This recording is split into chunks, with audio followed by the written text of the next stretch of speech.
President Biden is considering a trip to Europe as the Ukraine war escalates. He could potentially meet with NATO allies to discuss the ongoing response to Russia's invasion. And this comes as the U.S. holds talks with China as well as Washington as well. Now, Washington has warned Beijing against helping Moscow as this conflict intensifies and sparks major geopolitical concerns. So for more on all of this, we want to bring in Nancy Cordes. She is with us now, joining us from the White House.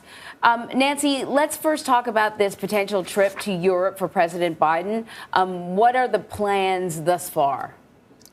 Well, Anne-Marie and Vlad, as you can imagine, this is all coming together very quickly and could change based on events on the ground in Ukraine. But what we're hearing right now is that White House officials are looking to have the president go overseas to meet with NATO allies in Europe as soon as next week. That would involve a stop most likely in Brussels, in Belgium, where NATO is headquartered. And then, of course, it's possible he could make other stops in Europe as well. We're still waiting for more details. But obviously, this is both for the president to consult face-to-face with allies that up until this point he's mostly been speaking to in video calls and on the phone, but also to send a powerful message to Vladimir Putin that all these allies are on the same page and they are all standing united against him. We saw something similar this morning when, in an act of bravery and solidarity, the leaders of Poland, the Czech Republic, and Slovenia all boarded a train from Poland, crossed the border into Ukraine, and despite the bombs falling there, went to Kyiv to meet face-to-face with the Ukrainian President Zelensky, again, taking some personal risk in order to send that message to Putin, to the wider world, that they're standing with Zelensky in this difficult time.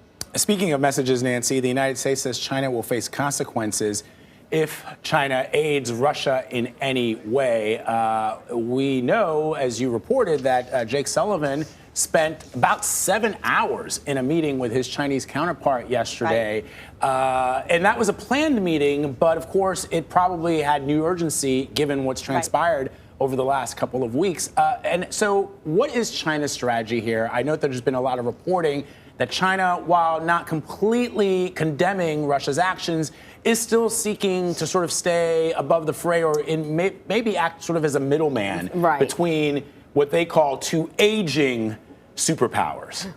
Right. This is tricky for China because on one hand, yes, they do have a long-standing relationship and common interests with Russia. On the other hand, leaders in China are reportedly very dismayed by what they're seeing come out of Russia and the clear stumbles that the Russian military has experienced in Ukraine, not to mention the fact that the Russian military went into Ukraine in the first place. And China is well aware that if they are seen as aiding Russia militarily, economically, there are even reports that the Russians are asking the Chinese for MREs, meals ready to eat for the troops that are in Ukraine. Things have gotten that bad. They know that they could face sanctions from the U.S. and from other countries around the world because those threats have been made in public. Here's an interesting new development, Vlad and Anne-Marie. The Chinese foreign minister was on a call yesterday with his Spanish counterpart. And afterwards, the Spaniards released kind of a readout of that call. They said that what the Chinese foreign minister told his Spanish counterpart was, quote, China is not a party to this crisis, nor does it want the sanctions to affect China.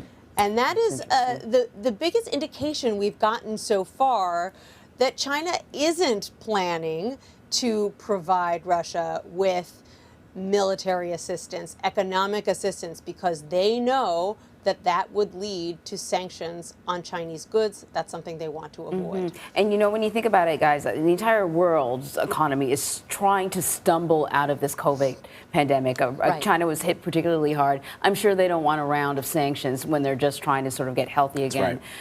So let me ask you about this, Nancy. CBS News YouGov polling shows that 52% of Americans think that President Biden's actions toward Russia have not been strong enough. How's the White House reacting to this?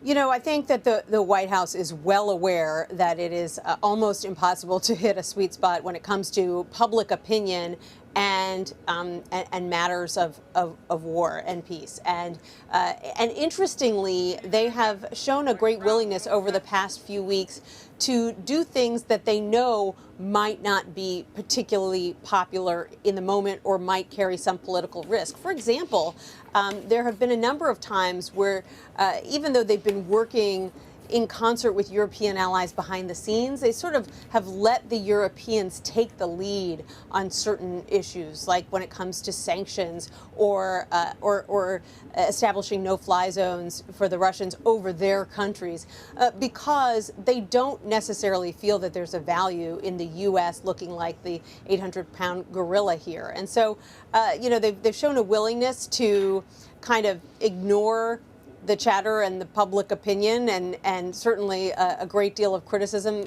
that is still coming from Republicans about everything from oil and gas prices to this no-fly zone, to transferring planes to the Ukrainians. You know, they believe that if they do a careful job and a good job steering the U.S. through this crisis, that there will be a reward in public opinion at the end. Nancy Cordes at the White House. Nancy, thanks. You're welcome.